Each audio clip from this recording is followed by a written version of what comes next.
Haleluya. Puji Tuhan, teman-teman. Welcome to IYC hari ini, tempat terkeren saat ini, siang ini di Sidoarjo. Tapi sebelum itu, Elohimers. What's up Elohimers? Oke, welcome to IYC. Kita sudah muji dan menyembah Tuhan. Saatnya kita mesti mendengar sedikit dari firman Tuhan. Tapi pertama-tama thank you Kak Aldo buat kesempatan yang sudah diberikan ke aku untuk bisa sedikit sharing di sini. Dan sebagai firman Tuhan di IYC terakhir di tahun ini, aku mau bicarakan topik yang bisa dibilang sedikit beda teman-teman dari biasanya. Nah, kita langsung aja firman Tuhan siang hari ini aku kasih judul Heal the World. Teman-teman bisa lihat? Oke, LCD bisa tolong bantu. Heal the World. Bagi teman-teman yang mungkin tahu, ini adalah covernya Heal the World by Michael Jackson tahun berapa ya Aldo ya? Nggak tahu ya? Berapa? 90-an. Aku pernah dengar tapi aku lupa, dan liriknya pun aku juga lupa kayak apa. Tapi well anyway, ini judulnya adalah ini. Nah, Heal the World atau sembuhkan dunia. Kira-kira kita sudah pasti sering dengar lah ya istilah itu lah ya, bukan cuma lagu aja tapi juga di dalam hidup kita sehari-hari. Siapa setuju kita sebagai orang Kristen kita harus sembuhkan dunia? Siapa setuju? Nah, kita semua pasti setuju. Sama, aku juga setuju. Nah, tapi menurut teman-teman, sembuhkan dunia itu apa? Apa sih arti sembuhkan dunia itu? Siapa yang setuju kalau misalnya kita membantu orang lain, itu sama saja seperti kita sedang menyembuhkan dunia? Siapa yang setuju kalau contoh kita menyembuhkan orang lain, kita menjadi garam dan terang, kita memberitakan Injil, kayak gitu, dan macam-macam hal sebagainya. Kita setuju kalau itu adalah termasuk heal the world, menyembuhkan dunia. Siapa setuju? Kita sebagian besar setuju itu. Sama, aku juga lumayan setuju dengan itu. Nah, oke, karena kalian setuju, aku yakin kalian juga pasti sudah tahu cara-caranya. Oh, cara menginjilkan orang itu seperti ini, cara menjadi garam dan terang itu seperti ini. Aku yakin kita sudah pasti tahu. Karena aku yakin kita semua pasti tahu, aku nggak akan ngomong soal ini. Aku akan ngomong hal yang lainnya. Heal the world, sembuhkan dunia. Di satu sisi, ya, aku setuju, kita semua setuju bahwa melakukan hal-hal yang di atas itu sama saja kita membantu orang lain, kita memberitakan Injil dan sebagainya, itu sama saja dengan kita sedang menyembuhkan dunia. Tapi ada satu aspek yang mungkin kita tidak perindukan dari menyembuhkan dunia ini. Kira-kira apa itu? Satu aspek. Kuncinya ada di judul teman-teman. Yaitu, itu sendiri. Heal the world. The world. Atau dalam bahasa Indonesia, bumi ini sendiri. Bagaimana dengan bumi? How about Earth? Bagaimana dengan bumi ini? Apakah kita lupa dengan bumi ini? Kita mungkin selama ini sudah banyak berbicara tentang membantu, menjadi terang, menyembuhkan, memelihara sesama teman kita manusia. Tapi bagaimana dengan bumi ini? How about Earth? Apakah kita juga sudah melakukan sesuatu hal yang baik juga untuk bumi ini?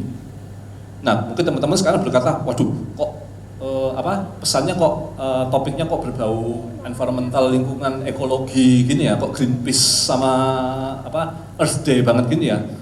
Dan untuk itu aku berkata, ya teman-teman. Memang kali ini aku mau bicarakan hal itu siang ini. Apa sih pandangan Allah tentang bumi ini? Dan mengapa kita juga harus ikut peduli akan pandangan Tuhan akan bumi ini? Nah, mari kita lihat lebih dalam lagi teman-teman. Menurut kalian bumi ini apa? Kira-kira apakah bumi ini cuma sekedar tempat tinggal buat kita? Apa bumi adalah cuma sekedar kalau menurut sains bagian dari alam semesta seperti rumah yang kita tinggali, kayak rumah sementara yang kita tinggali dan that's it, istilahnya cuma sekedar itu aja?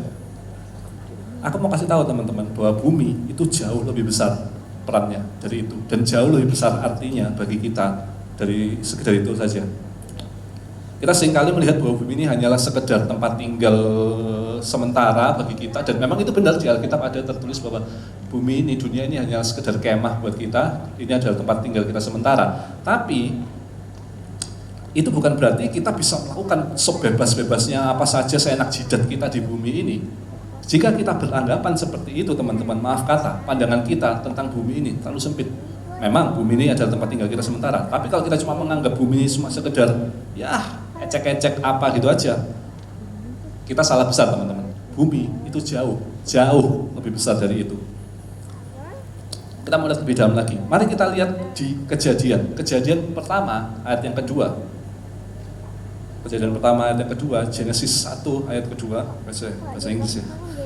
Anyway, Kejadian 1 ayat 2 aku langsung bacakan. Bumi belum berbentuk dan kosong, gelap gulita menutupi samudra raya, dan roh Allah melayang-layang di atas permukaan air.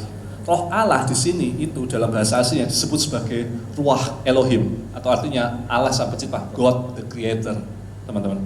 Nah, ketika Tuhan berfirman, maka Ruach Elohim bekerja, dan akhirnya Ruach Elohim menciptakan segala sesuatu, alam semesta ini. Tuhan melalui kekuasaannya, melalui 6 hari penciptaan, Dia menciptakan alam semesta, dan Tuhan juga menciptakan bumi ini. Dan bukan hanya menciptakan teman-teman, tapi Tuhan juga mengontrol dan mengatur alam semesta ini. Di Ibrani 1 ayat ketiga, kita nggak usah baca, diceritakan bahwa Allah dengan segala Allah dengan firman-Nya menahan dan mengontrol segala sesuatu sehingga berjalan sebagaimana mestinya. Itu sebenarnya ini juga sudah diomongin minggu lalu bagi teman-teman yang sudah datang UIC minggu lalu, juga dibicarakan bahwa Allah, tangan Tuhan itu menahan segala sesuatu di alam semesta ini, termasuk bumi kita ini, supaya tidak tercerai-berai dan supaya alam semesta ini dan bumi ini bekerja dan berjalan sebagaimana mestinya. Nah, jadi alam semesta ini bukan cuma sekedar ciptaan Tuhan ala kadarnya, Tuhan bikin dan selesai urusan, langsung Tuhan lepas tangan. Enggak, Tuhan juga bekerja dengan begitu kompleks sehingga bumi ini akhirnya bisa tercipta, teman-teman. Nah, teman-teman mungkin bingung, nah kompleks dari mana? Bukannya Tuhan cuma berfirman aja dan langsung jadi. Memang benar itu terjadi, tetapi kita coba lihat ketika Tuhan berfirman, apa saja sih yang sebenarnya Ruach Elohim itu sedang lakukan. Nah, teman-teman, di Kejadian, teman-teman ingat gak ketika Allah menciptakan segala sesuatu, ketika Dia selesai menciptakan sesuatu, Allah berkata baik. Ketika Tuhan menciptakan ini, Tuhan berkata, maka itu Tuhan menganggapnya itu baik. Seperti itu, teman-teman pasti ingat itu. Nah, di Kejadian itu 7 kali kata baik itu diciptakan. Sebenarnya 6 kali Tuhan berkata baik, dan 1 kali Tuhan berkata sangat baik. Apa saja itu? Itu semuanya ada di, kita nggak usah baca, ada di Kejadian 1 ayat 4, ayat 10, ayat 12, 18, 21, 25, dan 31. Tapi kita mau lihat ketujuhnya itu apa saja sih? Ketujuh itu, yang pertama adalah cahaya, yang kedua adalah bumi, yang ketiga adalah tumbuhan atau flora, yang keempat itu adalah benda-benda di angkasa, yang kelima adalah kehidupan di laut, yang keenam kehidupan di darat, fauna, dan yang terakhir baru manusia. Nah, aku ingin kita nggak lihat yang manusia, kita mau lihat 6 poin yang pertama sebelum manusia. Mengapa Tuhan 6 kali berkata baik? Ada apa dengan 6 poin ini? Kenapa ini bisa dibilang baik? Apa sih signifikannya poin-poin itu? Jawabannya adalah karena 6 poin ini sangat esensial dan sangat penting bagi kita manusia, teman-teman. Tanpa 6 poin ini, manusia tidak akan bisa hidup. Manusia tidak akan bisa survive di bumi ini. 6 poin ini adalah seperti Tuhan mengajar dan menyediakan hal-hal yang mendasar. Hal-hal yang mendasar yang memperbolehkan manusia hidup. Dan bukan hanya sekedar manusia itu hidup saja, tapi manusia hidup dan berkembang, dan akhirnya bisa beranak cucu dan berkembang dengan makmur di dunia ini. Yang pertama, cahaya. Ketika ketika Allah menciptakan cahaya, Allah berkata baik. Cahaya itu berarti Tuhan mendatangkan keteraturan atau order di alam semesta. Karena sebelum itu alam semesta itu masih gelap, teman-teman, chaos. Alam semesta masih chaos. Keteraturan inilah yang membuat akhirnya bumi ini bisa terbentuk. Baik, yang kedua, bumi. Dengan Tuhan menciptakan bumi, Tuhan itu menciptakan rumah bagi kita. Yang ketiga, tumbuhan atau flora. Itu sama dengan Tuhan menyediakan makanan bagi kita. Yang keempat, benda angkasa, bulan, matahari, dan bintang. Itu diciptakan sebagai penanda musim. Atau dalam arti yang lain, Tuhan mengajar manusia konsep tentang waktu. Detik, menit, jam, hari, bulan, dan tahun. Dan kelima dan yang keenam, binatang di darat dan di laut, itu Tuhan memberi pekerjaan kepada manusia di bumi ini. Karena di ayat Alkitab dikatakan manusia harus berkuasa atas segala apa yang ada di darat dan di laut. Jadi istilahnya ini Tuhan memberikan pekerjaan kepada kita. Dan setelah 6 poin ini ditentukan, ini adalah 6 poin yang membuat akhirnya manusia bisa survive. Karena itulah setelah itu baru Tuhan ciptakan manusia. Baru setelah 6 poin ini Tuhan ciptakan manusia. 6 poin ini harus ada dahulu, karena kalau tidak, manusia tidak akan bisa survive. Tuhan itu baik teman-teman, Dia ciptakan alam semesta dan bumi ini begitu kompleks. Itu semua untuk kebaikan kita teman-teman. Karena selain kita harus bersyukur pada Tuhan, ini juga sebagai pengingat bahwa kita tidak boleh meremehkan akan adanya bumi. Karena poin-poin di atas itu sebagian besar itu adanya di bumi teman-teman. Tuhan menyediakan penyediaannya melalui bumi ini, dan bumi ini sudah bertanggung jawab memelihara kita mulai dari zaman Adam sampai sekarang dan nanti sampai masa yang akan datang. Jadi kita jangan take earth for granted. Kita jangan menganggap remeh bumi ini. Bumi ini adalah pemberian Tuhan bagi kita agar manusia kita bisa bertahan hidup, dan bukan cuma sekedar bertahan hidup, tapi kita bisa hidup dan makmur, alive. Itu. Nah, itu yang aku maksud bahwa Allah kita, Allah Elohim menciptakan bumi ini dengan begitu kompleks agar manusia bisa hidup di dalamnya. Dan Tuhan selain menciptakan dengan kompleks, Tuhan juga menciptakan seluruh alam semesta ini dengan pas, teman-teman. Tidak lebih, tidak kurang. Tidak ada pekerjaan Tuhan yang terbuang sia-sia, teman-teman. Di Yohanes 6 ayat 12, ini contoh kecilnya. Di Yohanes 6 ayat 12. Aku bacakan cepat aja. Yohanes 6 ayat 12, dan setelah mereka kenyang, ia berkata kepada murid-muridnya, kumpulkanlah potongan-potongan yang lebih supaya tidak ada yang terbuang. Ini adalah cerita ketika Yesus memberi makan 5.000 orang, dan di sini kata-katanya yang unik teman-teman. Kumpulkanlah potongan-potongan yang lebih supaya tidak ada yang terbuang. Tuhan tidak suka membuang-buang. Tuhan jika mengerjakan segala sesuatu, Dia selalu pas, tidak lebih, tidak kurang. Demikian juga ketika dengan hal-hal yang kecil saja, Tuhan pas. Apalagi dengan hal-hal yang besar, alam semesta ini pas. Allah menyediakannya, Allah menciptakannya dengan pas, tidak lebih, tidak kurang, dan tidak ada hal yang sia-sia di dalamnya. Tapi seringkali kita manusia lah yang menyia-nyiakan bumi. We take it for granted, kita menganggap remeh, kita lupa bahwa alam semesta dan bumi ini sangat berharga di mata Tuhan. Dan aku bisa bilang lebih jauh lagi, secara alam semesta diciptakan oleh Tuhan, maka bumi ini tidak hanya sekedar baik saja, seperti yang sudah dikatakan tadi, tapi teman-teman harus tahu, pada mulanya bumi ketika diciptakan, bumi itu kudus. Karena apa yang diciptakan oleh Allah itu kudus adanya. Dan sebagai tambahan, di Kejadian, Tuhan tidak hanya berkata ketika Dia selesai menciptakan segala sesuatu di bumi, Tuhan tidak hanya berkata baik, tapi Tuhan juga memberkati. Jadi awal mulanya, alam semesta itu bukan hanya sekedar kudus, ciptaan Tuhan, tapi alam semestanya juga kudus, berharga, ciptaan Tuhan, dan diberkati, teman-teman. Jadi awal mulanya, alam semesta itu memiliki kekudusan. Memang sayang karena dosa, alam semesta ini dan bumi ini terutama itu sudah tercemar dan terkena imbasnya dosa. Tapi kita harus tetap ingat dari awal bahwa bumi pada awal mulanya itu kudus, teman-teman. Sacred. Nah, jadi sekarang kita tahu bahwa bumi itu lebih dari sekedar bongkahan batu yang melayang di angkasa.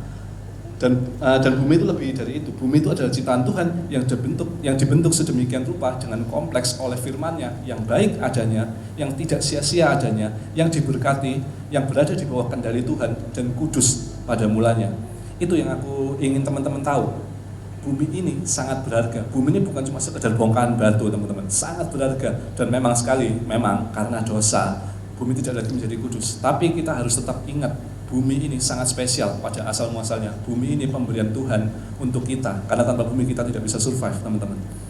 Nah, masalahnya bumi dan kosmos dan alam semesta segala isinya ini yang baik dan berharga ini, karena pengaruh sains dan hal-hal sebagainya, alam semesta ini hanyalah dianggap sekedar materi mati gitu aja, materi fisik yang bergerak dan bekerja sesuai hukum fisika. Ini pengaruh sains. Jadi alam semesta ini hanya dianggap seperti anggaplah sebuah mesin raksasa di alam semesta ini yang bergerak secara teratur karena adanya hukum fisika, dan udah cuma dianggap seperti itu saja, atau seringkali disebut dengan universal clockwork.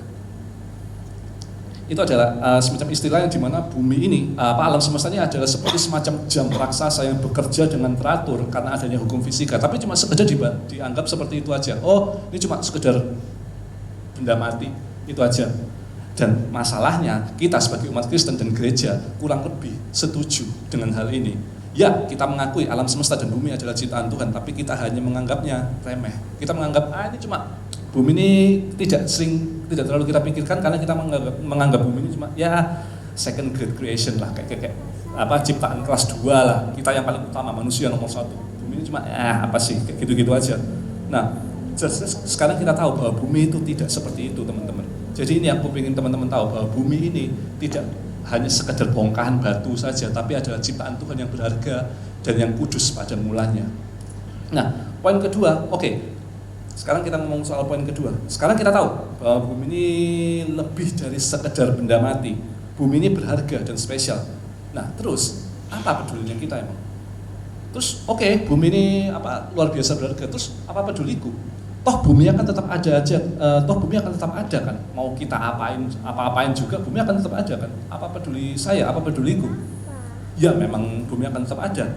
Tapi kita, teman-teman, sebagai pengikut Kristus, goal kita apa? Ketika kita menjadi pengikut Kristus, goal kita adalah kita ingin menjadi sama seperti Yesus. Ketika kita ingin sama menjadi seperti Yesus, kita juga harus melihat dari kacamata Kristus, kacamata Yesus. Nah, aku juga ingin tahu, aku ingin kita tahu apa pandangan Kristus tentang dunia ini. Kita juga harus tahu, ketika kita ingin menjadi seperti Kristus, kita juga harus melihat dari kacamata Kristus. Jadi sekarang, apa pandangan Yesus tentang dunia ini? What's the Jesus view? Apa pandangan Kristus tentang dunia ini? Apakah Yesus juga merasa masa bodoh juga? Cuma bumi kok, ya udah gitu aja. Enggak, teman-teman. Jawabannya tidak. Yesus tidak masa bodoh. Yesus juga peduli tentang bumi ini. Dan aku bisa bilang juga, Yesus datang ke dunia ini bukan untuk manusia saja, tapi Yesus juga datang untuk bumi ini. Aku ulangi, Yesus datang ke dunia bukan hanya untuk manusia saja, tapi Yesus juga datang untuk bumi ini. Sebelum kita bahas lebih jauh, di mana buktinya? Ada buktinya. Tapi pertama-tama kita mulai dulu Kejadian 3 ayat 17. Kejadian 3 ayat 17, aku bacakan. Lalu firman-Nya kepada manusia itu, karena engkau mendengarkan perkataan istrimu dan menahan diri, dan memakan dari buah pohon yang telah kuperintahkan kepadamu, jangan makan daripadanya, maka terkutuklah tanah karena engkau dengan susah payah engkau akan mencari rezekimu dari tanah seumur hidupmu. Di ayat ini tertulis, ini adalah ayat ketika manusia melakukan dosa, Adam dan Hawa melakukan dosa pertama kali. Nah, di ayat ini tertulis, karena perbuatan Adam, bumi ini menjadi terkutuk. Siapa yang mengutuk? Yang pasti bukan Tuhan. Yang pasti bukan Tuhan. Tapi karena perbuatan manusia itu sendiri. Jadi gini teman-teman, sebenarnya ketika manusia jatuh, pada dasarnya manusia itu seperti menyerahkan kekuasaan yang dia miliki atas bumi. Karena itu adalah kekuasaan yang Tuhan beri pada manusia pada awalnya. Bahwa manusia itu berkuasa, memiliki kuasa untuk mengatasi bumi, untuk menguasai bumi. Dan ketika manusia berdosa, Adam berdosa, itu sama seperti Adam menyerahkan kekuasaannya itu kepada tangan setan. Itu ya kenapa maksudnya bumi dikutuk. Karena apapun, jadi sekarang bumi itu sedang ada di bawah tangan setan ketika Adam jatuh. Itulah kenapa bumi itu dikutuk, karena apapun yang dipegang oleh setan itu terkutuk. Jadi di sini bukan Tuhan yang mengetuk, tapi karena Adam melakukan dosa, dia menyerahkan kekuasaannya ke tangan setan yang membuat bumi ini menjadi terkutuk. Nah, pada waktu Adam melakukan dosa, bumi terkutuk dan setan sudah berkuasa atas bumi. Setan menjadi pemilik atas bumi. Tapi kita juga tahu bahwa Tuhan berfirman, di masa yang akan datang, bumi akan dibersihkan kembali dari segala kejahatan. Itu nanti terjadi di kerajaan 1000 tahun. Kita semua tahu itu, Roma 8 ayat 18 sampai 23. Nggak usah kita baca, tapi aku mau ringkas saja. Roma 8 ayat 19 sampai 23 itu berbicara tentang segala makhluk di bumi, segala makhluk berarti itu termasuk seluruh makhluk dan semuanya termasuk manusia dan segala makhluk di bumi mengeluh dan mengharapkan kemerdekaan yang akan datang. Di sini sudah ditulis bahwa segala makhluk ini termasuk binatang, tumbuhan, semuanya mengeluh, mengerang karena mereka mendambakan kemerdekaan yang akan datang. Kenapa mereka mengeluh? Kenapa mereka mengerang? Karena imbas dari dosa, imbas dari kutukan itu. Karena setan berkuasa atas bumi, makanya mereka merasa ada seperti sesuatu yang menyakitkan di dalam mereka. Ini tertulis di Roma. Tentang segala makhluk di bumi mengeluh dan mengharapkan kemerdekaan yang akan datang. Dan kemerdekaan itu akan datang nanti di 1000 tahun damai. Dan kita juga mau baca, seperti apa sih keadaan 1000 tahun damai itu? Itu ada di Yesaya 11 ayat 6 sampai 9. Aku bacakan secara cepat. Yesaya 11 ayat 6 sampai 9 itu berkata-kata tentang kehidupan di masa datang yang di mana segala makhluk itu hidup dengan rukun, teman-teman. Di sini tertulis, serigala, aku bacain aja, serigala akan tinggal bersama domba dan macan tutul akan berbaring di samping kambing. Anak lembu dan anak singa akan makan rumput bersama-sama dan seorang anak kecil akan menggiringnya. Ayat yang ke-7, lembu dan beruang akan sama-sama makan rumput dan anaknya akan sama-sama berbaring. Sedang singa akan makan jerami seperti lembu. Anak yang menyusu akan bermain-main dekat liar ular tedung dan anak yang cerai susu akan mengulurkan tangannya ke sarang ular beludak. Tidak ada yang akan berbuat jahat, tidak ada yang berbuat jahat atau yang berlaku busuk di seluruh gunungku yang kudus, sebab bumi penuh dengan pengenalan akan Tuhan, seperti air laut yang menutupi dasarnya. Ini adalah situasi yang akan Tuhan genapi nanti di 1000 tahun damai. Bumi ini akan dipulihkan, itu kata firman Tuhan. Nah, tapi teman-teman, kita coba pikir. Sekarang ada yang ganjil. Setelah Adam jatuh, kekuasaan atas bumi itu bukan lagi milik Adam. Kita sudah tahu, itu menjadi kepemilikan setan. Nah, untuk nanti bumi bisa dipulihkan, berarti bumi harus menjadi kepemilikan Allah dulu dong. Baru akhirnya bumi itu bisa dipulihkan. Masuk akal. Kalau sekarang masih punya milik setan, nggak mungkin bumi bisa dipulihkan. Tapi jadi untuk dipulihkan, bumi harus kembali menjadi kepemilikan tangan Tuhan. Kapan itu terjadinya? Terjadinya adalah pada saat Yesus, teman-teman. Ketika Yesus disalib, dia bukan hanya menebus manusia, tapi Yesus juga merebut kembali kekuasaan setan atas dunia ini, dan kekuasaan itu sekarang sudah kembali ke tangan Yesus. Di mana itu? Itu ada di Matius 13 ayat 44. Matius 13:44 berkata, hal kerajaan sorga itu seumpama harta yang terpendam di ladang yang ditemukan orang, lalu dipendamnya lagi. Oleh sebab sukacitanya, pergilah ia menjual seluruh miliknya, lalu membeli ladang itu. Mungkin teman-teman pernah mendengar ayat ini dan kita mengartikannya seperti kita itu adalah orang itu dan harta yang terpendam itu adalah Tuhan. Dan kita harus meninggalkan segala sesuatu di dunia ini, kita harus meninggalkan keduniawan kita, dan kita harus berkomitmen mengikuti Tuhan. Memang itu bisa dibilang masuk akal lah, pengertian yang masuk akal. Tapi sebenarnya arti ayat itu sebenarnya bukan ini. Sebenarnya bukan itu. Tapi itu bukan itu arti sebenarnya. Arti ayat sebenarnya itu adalah justru kebalikannya. Orang itu adalah Tuhan. Harta terpendam itu adalah kita, manusia, umat ketebusannya. Dan ladang itu adalah bumi itu sendiri. Jadi ayat ini sebenarnya berarti bahwa Tuhan menemukan harta yang berharga di bumi, yaitu kita, manusia. Oleh karena itu Tuhan tinggalkan semuanya, sama seperti orang itu menjual semuanya. Tuhan tinggalkan semuanya, dia tinggalkan segala kemuliaannya, dan dia datang ke bumi untuk menebus kita. Nah di sini teman-teman ada hal yang menarik. Kalau orang itu cuma ingin menginginkan harta itu, alias Tuhan cuma menginginkan manusia, dia pasti hanya akan beli harta itu, harta terpendam itu dari pemiliknya. Atau mungkin dia hanya beli sepetak tanah saja tempat di mana harta itu terpendam. Tapi di sini tidak. Di sini tulis orang itu beli seluruh ladang. Ini bukti bahwa Yesus tidak hanya meninggalkan segala yang dimilikinya di surga dan menebus kita manusia yang di mana itulah harta terpendam, tapi Yesus juga membeli seluruh tanah. Seluruh tanah itu apa? Bumi. Jadi Yesus bukan hanya tebus manusia saja, Yesus juga ambil kembali bumi. Bumi itu. Yesus juga tebus bumi dan segala isinya.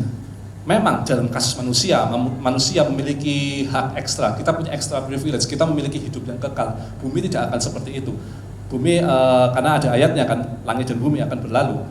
Tapi di sini istilahnya kita harus tahu bahwa Yesus ketika dia datang ke dunia, Yesus tidak hanya menebus kita, tapi Yesus juga mengambil bumi dari tangan setan. Jadi Tuhan itu bekerjanya sepaket teman-teman. Bukan hanya dia menebus kita manusia, tapi Tuhan juga merebut bumi dari tangan setan, teman-teman. Nah, teman-teman harus tahu bahwa Tuhan menciptakan manusia itu sebagai makhluk homo ekologikal. Apa itu homo ekologikal? Homo ekologikal itu berarti kita saling bergantung dengan bumi ini. Kita bergantung pada bumi dan bumi bergantung pada kita. Dan itu sebenarnya sudah tertulis di Kejadian. Ingat di Kejadian, Tuhan ciptakan bumi dan segala isinya, baru manusia. Itu bukti bahwa kita manusia membutuhkan bumi. Dan juga Tuhan menuliskan, hendaklah tumbuh-tumbuhan mengeluarkan biji dan buah-buahan untuk dimakan oleh kita manusia. Jadi Tuhan juga memberikan tugas kepada manusia untuk mengelola Taman Eden. Jadi ini adalah bukti bahwa ada simbiosis antara manusia dan bumi ini, teman-teman. Dan perintah ini itu ada sebelum dosa. Perintah ini sudah ada sebelum dosa. Karena manusia tidak bisa survive kalau nggak ada bumi, dan bumi juga akan menjadi kacau balau dan tidak terstruktur kalau tidak ada manusia yang mengontrol, yang menguasainya, yang mengaturnya. Nah, jadi kita bisa bilang sekarang bukan hanya manusia saja yang sudah menjadi milik Tuhan, tapi bumi ini, teman-teman, sudah menjadi milik Tuhan. Tuhan menebusnya satu paket, manusia juga dan bumi juga. Kenapa seperti itu? Karena aku rasa karena Tuhan tahu sesuai dengan alasan yang pertama, manusia tidak bisa hidup tanpa bumi, dan juga Tuhan tahu ketika manusia ditebus, manusia sudah menjadi kudus. Tuhan tidak akan izinkan manusia yang sudah ditebus itu tinggal di bumi yang masih terkutuk. Tuhan tidak mau. Tuhan juga akan ambil bumi, Tuhan juga akan tebus bumi, Tuhan juga akan rebut bumi dari tangan setan, sehingga kita juga bisa hidup satu paket dengan bumi. Karena sekali lagi, dengan adanya simbiosis, tidak mungkin kita manusia yang sudah bebas dari kutuk bisa berinteraksi, bisa bersimbiosis dengan sesuatu yang sudah terkutuk, sesuatu yang masih terkutuk. Nggak bisa. Jadi Tuhan menyelamatkannya satu paket. Nah, mungkin teman-teman berkata, tapi kalau bumi sudah menjadi milik Allah, kok bumi masih aja rusak ya? Kok masih ancur-ancuran ya bumi ini ya? Nah, itu sebenarnya karena imbas dosa kita, teman-teman. Bumi itu terkena dampaknya. Bumi tidak pernah berdosa, bumi tidak pernah melakukan dosa. Yang terjadi adalah bumi itu terkena imbasnya dari dosa kita, yang membuat bumi itu akhirnya jadi terkutuk. Tapi sekarang kutuk itu sudah dicabut. Tapi sekarang masih ada dosa-dosa kita juga. Sama juga dengan kita, teman-teman. Kita memang sudah diselamatkan. Tuhan sudah menebus kita. Tapi kita masih juga bisa berbuat dosa.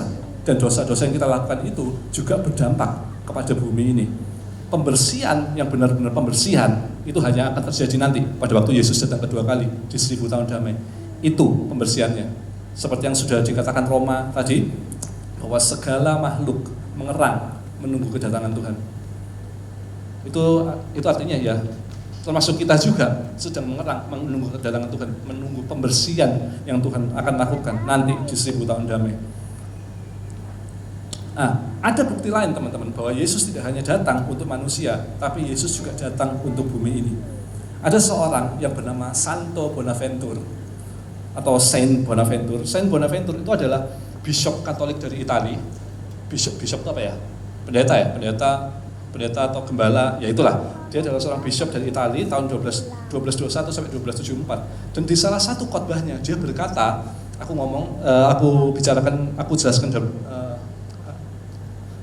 dalam bahasa Inggris, sebutkan dalam bahasa Inggris, Christ has something in common with all creatures. With the stone, he shares existence. With the plants, he shares life. With the animals, he shares sensation. And with the angels, he shares intelligence. Thus all things are transformed in Christ, since in the fullness of his nature, he embraced some part of every creature. Kalau aku terjemahkan dalam bahasa Indonesia, berarti Kristus memiliki beberapa kesamaan dengan segala ciptaan. Dengan batu, dia berbagi eksistensi. Dengan tanaman, dia berbagi kehidupan. Dengan hewan, dia berbagi sensasi. Dengan malaikat, dia berbagi kepintaran. Sehingga segala sesuatu diubahkan di dalam Kristus, karena di dalam kepenuhan dirinya, dia memeluk sebagian dari seluruh ciptaan. Nah, jadi teman-teman, menurut Santo Bonaventure, Kristus bukan hanya punya hubungan dengan manusia, tapi Kristus juga punya hubungan dengan segala makhluk, termasuk bumi ini juga. Nah, apa alasan Santo Bonaventure mengatakan hal ini? Dari mana dia dapatkan hal ini? Jawabannya, teman-teman, itu bisa jadi ada di Yohanes 1 ayat 14. Yohanes 1 ayat 14, aku bacain bagian A-nya aja. Yohanes 1 ayat 14, firman itu telah menjadi manusia dan tinggal di antara kita. Udah, aku mau kita baca itunya aja. Firman Tuhan itu telah menjadi manusia dan tinggal di antara kita. Nah, kata-kata manusia di sini, teman-teman, dalam bahasa Indonesia itu sebenarnya agak salah. Sebenarnya kalau dalam bahasa Inggris ini ditulisnya bukan manusia, tapi daging, flesh. Daging dalam arti daging fisik. Nah, sebentar. Di sini kata-kata yang itu maksudnya daging manusia itu adalah daging fisik. Nah, kalau kita lihat dalam bahasa aslinya teman-teman, yaitu bahasa Latin, karena Yohanes menulis kitab Yohanes ini dalam bahasa Latin, bahasa Greek. Nah, kata manusia atau daging itu sendiri itu ditulis dalam bahasa Latin, yaitu sarx, S-A-R-X, sarx. Nah, sarx itu dalam bahasa Latin itu berarti daging secara fisik ya. Kita ngomongnya daging secara fisik. Tapi sarx juga berarti sifat kedagingan, kelemahan dan kecenderungan manusia untuk berbuat dosa. Itu sarx. Nah, terus langsung kita mikir, kalau gitu apakah ayat ini berbicara tentang Yesus menjadi kedagingan? Bukan kayak gitu. Firman itu menjadi daging atau firman itu menjadi sarx, itu bukan berarti Yesus menjadi kedagingan, bukan teman-teman. Yesus tidak menjadi kedagingan. Yesus menebus dosa kita. Tapi kedagingan kita masih ada. Yesus tidak menanggung kedagingan kita, karena kalau Yesus menanggung kedagingan kita, harusnya sekarang kita sudah tidak punya kedagingan lagi. Tapi Yesus enggak. Yesus menebus dosa kita, menjadi dosa bagi kita, bukan menjadi kedagingan bagi kita, teman-teman. Beda. Jadi di sini ketika dibilang Yesus firman itu menjadi sarx, itu berarti firman itu menjadi sarx daging ini. Daging secara fisik yang kita omongkan itu, atau bisa dibilang wujud manusia secara fisik. Nah, jadi maksud sarx yang di sini adalah sarx sebagai daging fisik atau bisa dibilang wujud manusia secara fisik. Nah, kita selama ini mungkin menerjemahkan Yohanes 1 ayat 14 ini sebagai Yesus datang ke dunia menjadi manusia dan hanya untuk manusia. Selama ini kita mungkin beranggapan seperti itu. Aku jujur juga pernah beranggapan seperti itu. Tapi teman-teman, ada hal yang unik. Jika Yesus hanya datang untuk manusia, kenapa kata yang ditulis adalah sarx? Teman-teman harus tahu juga, selain sarx, ada kata-kata lain yang justru artinya itu lebih pas untuk manusia, yaitu apa? Anthropos. Anthropos itu berarti manusia, betul-betul manusia, murni artinya manusia dan segala kemanusiaan. Karena itulah pelajaran tentang manusia sosial disebut, pelajaran tentang manusia disebut antropologi kan. Karena anthropos itu dari bahasa Latin artinya manusia. Nah, jadi anthropos kalau kita ngomong soal manusia, harusnya kata-kata yang dipakai itu adalah anthropos, karena anthropos adalah kata-kata yang lebih pas dipakai untuk merepresentasikan manusia. Nah, kita kembali ke Yohanes 1 ayat 14. Jika Yesus hanya datang untuk manusia saja, kenapa Yohanes menulisnya dengan kata sarx, bukannya anthropos? Karena sekali lagi anthropos itu adalah sesuatu yang lebih pas, kata-kata yang lebih pas dipakai untuk merepresentasikan manusia. Tapi kita tahu sendiri yang ditulis sarx. Mengapa? Karena sarx memiliki arti yang lebih luas dari sekedar manusia atau daging manusia saja. Jika anthropos itu artinya hanya khusus manusia. Jika anthropos artinya hanya khusus manusia, sarx mengandung bukan hanya manusia dan materi manusia saja, tapi sarx juga berarti juga mengandung materi-materi yang lainnya yang di luar manusia. Sekali lagi, jika anthropos hanya berarti manusia, sarx juga berarti manusia dan segala materi-materi di luar manusia. Nah, kita harus tahu teman-teman bahwa tubuh manusia itu terbuat dari materi yang sama dengan bumi ini. Ini saintis, peneliti, ilmuwan sudah menyetujui dan mengkonfirm dan membuktikan hal ini bahwa tubuh kita secara materi dan bumi itu sama. Terbuat dari bahan yang sama, dan alam semesta kita semua terbuat dari materi dan bahan yang sama. Dan bukankah ini juga sebenarnya sudah ditulis di Kejadian, teman-teman, bahwa Adam diciptakan dari tanah. Jadi bisa dibilang secara tidak langsung kita dan bumi ini terbuat dari materi yang sama. Itu sebenarnya secara tidak langsung kita dan bumi terbuat dari materi yang sama. Itu sebenarnya yang disebut dengan sarx. Itu maksudnya sarx, materi yang membentuk daging manusia dan juga bumi ini dan alam semesta ini. Sedang anthropos hanya berarti khusus untuk manusia saja atau sekedar melingkupi manusia saja. Ini bukan berarti bahwa firman Allah menjelma menjadi sarx, itu berarti Tuhan itu berinkarnasi menjadi manusia dan Tuhan juga berinkarnasi menjadi bumi, batu, tumbuhan apa? Enggak. Bukan kayak gitu. Tuhan tetap berinkarnasi, tetap murni menjadi manusia. Tapi dengan Yohanes berkata firman itu menjadi sarx dan bukan anthropos, itu sama seperti Yohanes sedang berkata Yesus datang bukan hanya untuk manusia, tapi Yesus datang untuk semuanya. termasuk alam semesta ini, termasuk bumi ini. Jesus comes for all. Itu teman-teman. Yesus juga datang untuk segala sesuatu di alam semesta ini, termasuk bumi ini. Sekali lagi, aku tidak bilang bahwa bumi dan alam semesta itu memiliki derajat yang sama seperti manusia diselamatkan dan akan mendapatkan hidup yang kekal. Enggak, bukan. Itu hanya hak privilege manusia.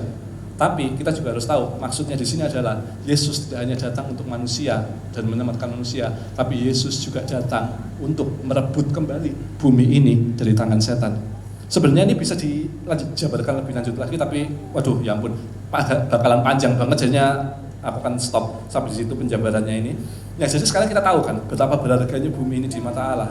Tapi mungkin karena paham teologi lama, ada sebuah teologi lama yang bernama, nggak tahu teman-teman pernah dengar ini nggak, teologi Gnosticism. Itu adalah teologi yang menganggap bahwa segala sesuatu yang ada di dunia ini itu jahat. Segala sesuatu yang berasal dari bumi itu semuanya dari setan. Apa itu semua? Jujur, kita dulu, kalau aku boleh jujur teman-teman, kita dulu waktu zaman konservatif itu seperti itu. Kita menganggap segala sesuatu di dunia, oh jahat, ini apa itu jahat, ini atau jahat.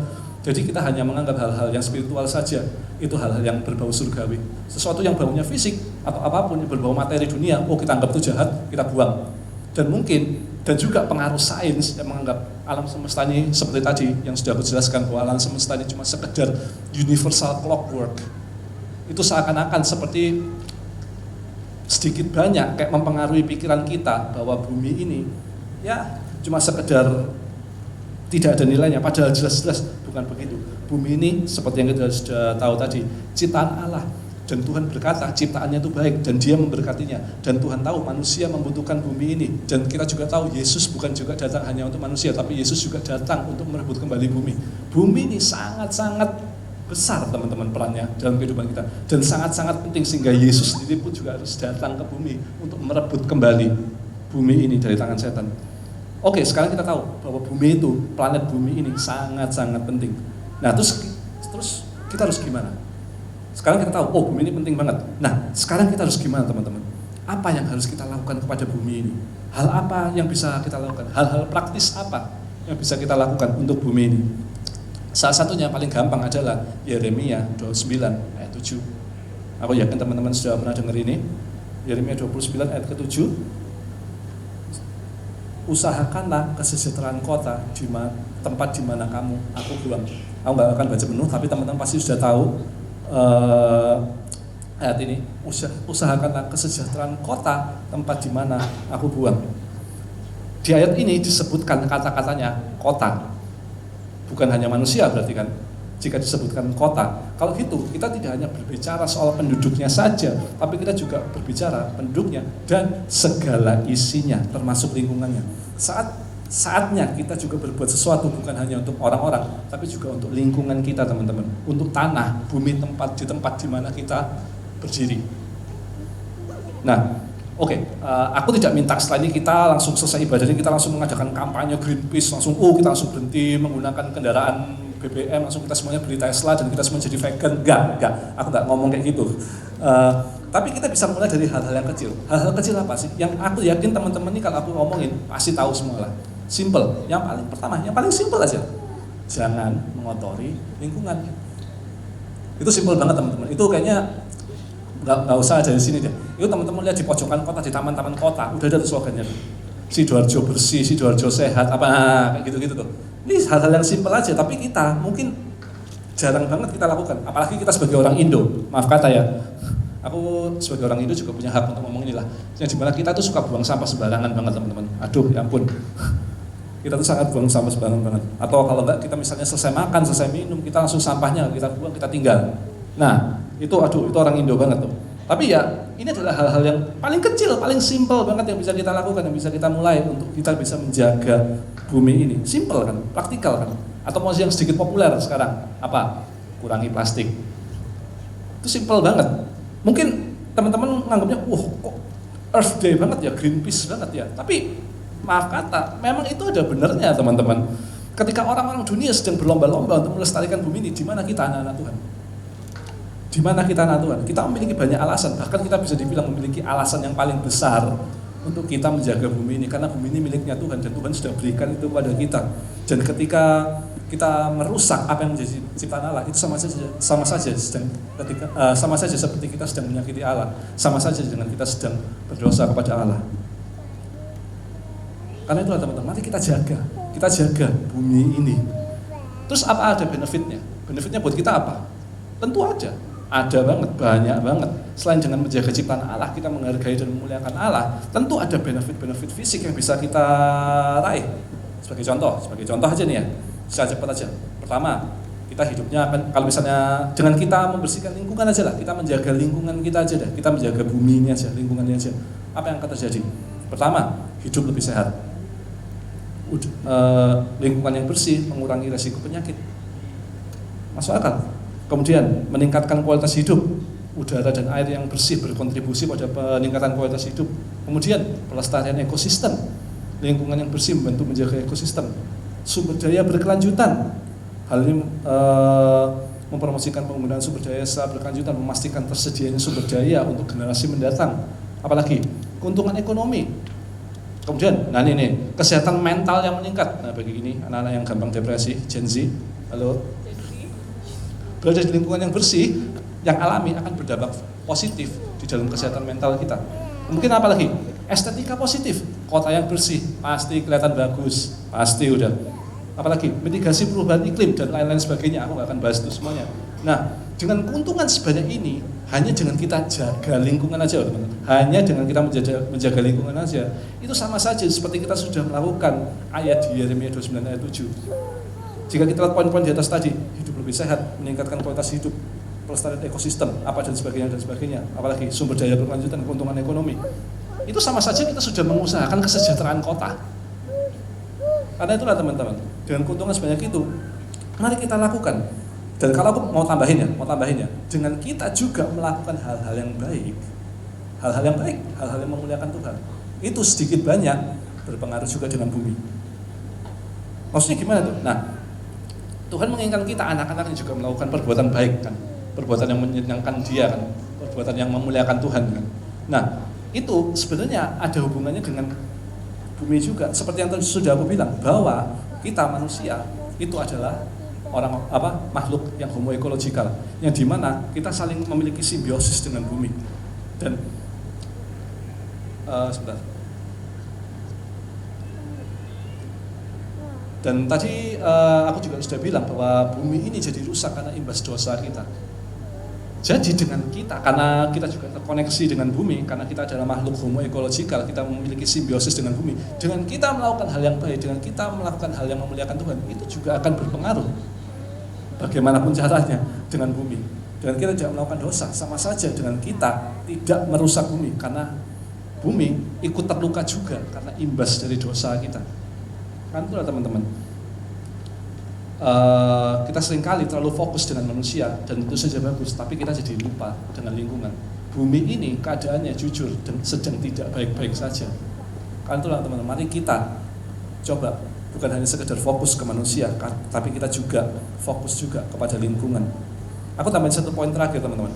Di Kejadian, Allah memberikan tugas pertama ke Adam adalah untuk mengelola Taman Eden, dan setelah Dia mengusahakan hal itu, barulah Tuhan memberikan Hawa ke Adam. Jadi di sini ada urutannya. Pertama, Tuhan kasih tugas ekologi kepada Adam, dan baru setelah itu Tuhan kasih tugas sosial kepada Adam. Nah, goal kita sebagai anak-anak Tuhan itu apa? Goal kita adalah memberitakan Injil dan menjangkau orang-orang dan membawa mereka kepada Yesus kan. Tugas kita menjadi garam dan terang bagi orang-orang lain kan. Ya itu benar dan itu baik. Tapi aku ingin coba kita refleksikan diri kita ke dalam, teman-teman. Apakah kita juga melakukan hal yang baik juga dengan lingkungan kita? Sama seperti Adam, jika mengurus dan menjaga lingkungan saja tidak bisa, bagaimana kita bisa mengurus orang? Sama juga seperti Adam, jika Adam tidak bisa menjaga Taman Eden, tugas pertama yang Tuhan beri, aku rasa dia nggak akan dikasih Hawa. Aku rasa dia tidak akan diberi tugas sosial, yaitu dengan Hawa. Orang-orang di luar sana itu kritis, teman-teman. Mereka melihat hal-hal kecil yang kita lakukan sehari-hari. Jika kita mau menjadi garam dan terang bagi mereka, kita juga harus menjadi contoh bagi mereka. Bagaimana mungkin kita bisa menjadi garam dan terang bagi mereka dan memberitakan Injil kepada mereka kalau kita sendiri buang sampah aja masih sembarangan. kita masih sembrono dengan lingkungan kita. Orang-orang akan menilai kita dari hal itu, apakah omongan kita bisa dipercaya atau enggak, dan apakah kita juga melakukan apa yang kita yakini, teman-teman. Oleh karena itu, teman-teman, mari sebelum kita menjadi terang di hal-hal sosial dengan orang lain, mari kita juga menjadi terang di lingkungan kita, teman-teman. Aku mau tutup dengan perumpamaan yang diceritakan Yesus. Ini adalah perumpamaan yang sering sekali kita dengar, orang Samaria yang baik hati, the good Samaritan. Kita sudah sangat familiar dengan cerita ini, cerita tentang seorang Samaria baik hati yang menolong orang yang terluka karena dia dirampok, karena dia dijarah oleh perampok. Nah, pada zaman Yesus, mengasihi sesama, atau dalam bahasa Inggrisnya, loving your neighbor, mengasihi tetanggamu, itu berarti mengasihi saudara, itu berarti hanya sekedar mengasihi saudara seiman kita. Pada waktu zaman Yesus, artinya mengasihi sesama itu adalah mengasihi orang yang seiman dengan kita. Tapi kita tahu sendiri, Yesus menantang paradigma itu. Yesus menantang, bukan hanya orang seiman saja, tapi juga seluruh manusia, dan juga kasihilah musuh-musuhmu. Nah, tapi apakah hanya berhenti sampai di situ saja, teman-teman? Sebenarnya kita bisa tarik lagi lebih jauh. Ingat tadi bahwa manusia juga berasal dari tanah. Manusia dan bumi terbuat dari bahan yang sama, materi yang sama. Jadi kita bisa bilang, bumi juga adalah sesama kita, teman-teman. Bumi ini juga secara tidak langsung adalah sesama kita, teman kita juga.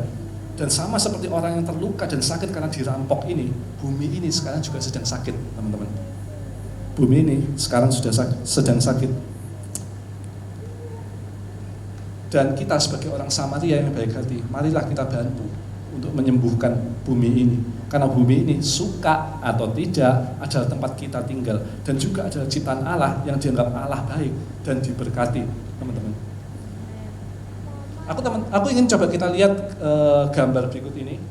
Next slide, bisa ditunjukin.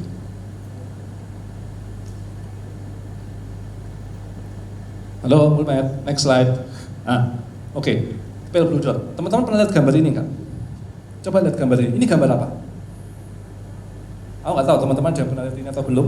Tapi di gambar ini adalah potret dari luar angkasa dari satelit Voyager 1 ketika satelit ini melewati Uranus. Jadi Voyager 1 itu adalah satelit yang diluncurkan, aku lupa tahun berapa, untuk menyelusuri tata surya kita. Dan sekarang Voyager 1 udah ada lewat dari planet Pluto, udah lepas ke luar angkasa, luar angkasa lepas, udah di luar tata surya kita.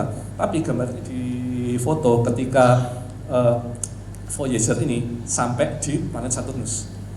Dan teman-teman tahu titik biru itu apa? Titik itu apa?